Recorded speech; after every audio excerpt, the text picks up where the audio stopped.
Juste une petite question, lorsque vous voyagez en avion, vos bijoux, vous les prenez en bagage à main ou vous les laissez dans la soute? Tout d'abord, Pessar Kasher Vesamear, on est en plein Chol HaMoed Pessar, on est dans la période où les Bnei Israël ont quitté l'Égypte, le premier jour de Yom Tov de Pessar, pour se retrouver dans la mer, le 7e jour de Pessar pour la traversée.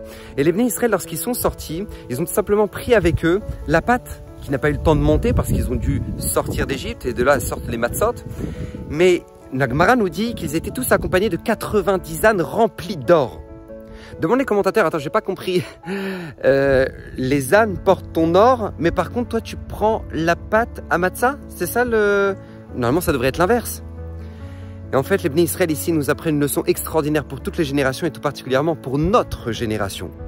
Vous savez, dans la vie, c'est nous qui mettons l'échelle des valeurs aux choses. Les Bnei Israël avaient compris qu'après 120 ans, la seule chose qu'on emporte avec nous, ce sont nos mitzvot et notre Torah. C'est pour ça qu'ils ont pris ça avec eux, parce que c'était la chose qui leur était le plus chère à leurs yeux. Nos ânes, ils prennent l'or, qui finira par rester ici dans ce monde.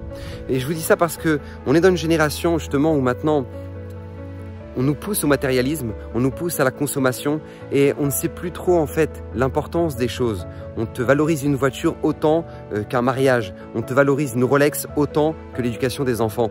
Et c'est justement à nous de mettre l'échelle des valeurs dans nos maisons. C'est lorsque par exemple, mon Rosh Kollel m'avait donné un conseil extraordinaire, il m'avait dit, lorsque tu achètes quelque chose de nouveau dans ta maison, un nouveau téléphone, un nouveau frigo, une nouvelle voiture, peu importe, tu n'en fais pas un événement. Tu en fais une normalité, c'est un moyen, c'est pas un but les enfants, c'est un moyen, c'est pas un but. Mais par contre, lorsque tu rentres une nouvelle Gemara dans la maison, une nouvelle Hanoukia, une nouvelle Mezouza, là tu en fais un événement. Les enfants, regardez, la maison est encore plus kadosh qu'avant. Parce que lorsque tout simplement on adopte ce genre de comportement, on met tout simplement dans nos foyers l'échelle des valeurs aux choses. Et c'est tellement important parce que dans l'esclavage matérialiste dans lequel nous sommes dans notre génération, c'est à nous de savoir où mettre l'échelle des valeurs. Bracha Vatslacha, passe un excellent Pessah, Bruchim Tiou.